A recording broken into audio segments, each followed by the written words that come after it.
Hey guys, so today I'm going to bring you my Biannual Bibliothon wrap-up.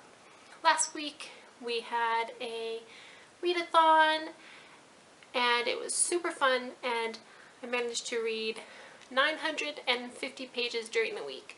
So I'm just going to quickly show you what books I read and what challenges they completed. I'm not going to go into too much detail on what I thought of the books. I will do that in my monthly wrap-up because I don't want to have too much of an overlap in information. So I will just go ahead and show you what books I read, and we'll just go ahead and get started then. So the first book I read this week was Into the Land of the Unicorns by Bruce Coville. This book counted for 2 challenges. The first was a childhood reread, and the second was a book that you did not finish. A few years ago I wanted to reread this but wasn't in the mood for it, so I put it down. So I counted that as a did not finish. And I won't go too much into detail about what I thought, but I really loved this book and I'm glad that I reread it. The next book I read was Fairest by Marissa Meyer.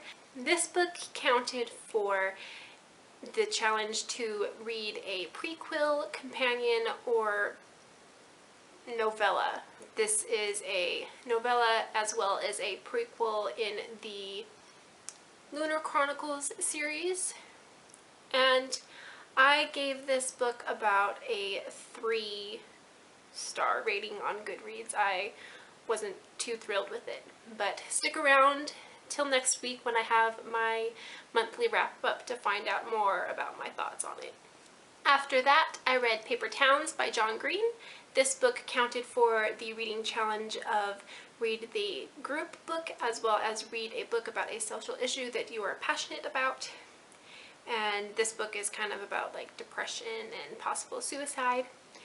And I gave this about a 3.5 out of 5 on Goodreads. So originally I planned to read The Marked Ones by S.K. Munt as my did not finish book if I had enough time, and when I started reading it I thought I did have enough time, but it turns out that this book was pretty terrible. I'm not going to be including this in my monthly wrap-up because I did not finish it. It was very poorly written. It seemed like she didn't edit hardly at all.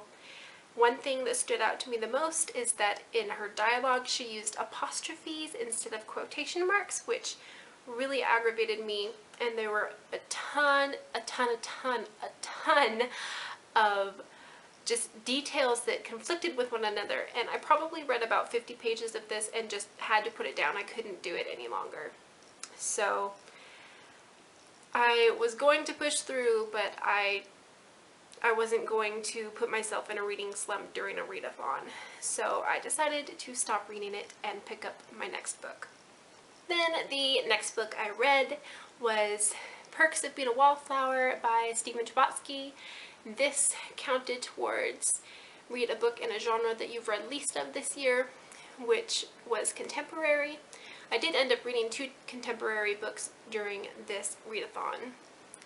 So yeah, I enjoyed this book, but it wasn't like a favorite or anything. I gave it 3 stars on Goodreads as well. So because of the entire day I pretty much wasted on the marked ones, I did not complete the last challenge of read a book that is set in a foreign country. For that I wanted to read The Book Thief by Marcus Zusak.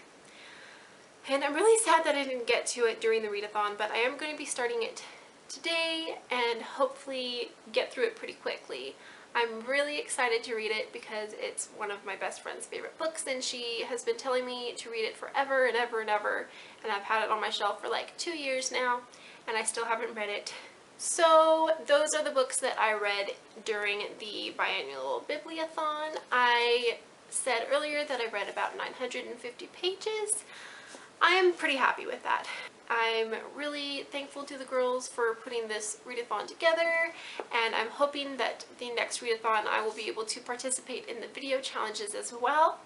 So thanks for watching. I will leave all of the links to the Biannual Bibliothon YouTube page down in the description, as well as all of the hosts' YouTube channels as well.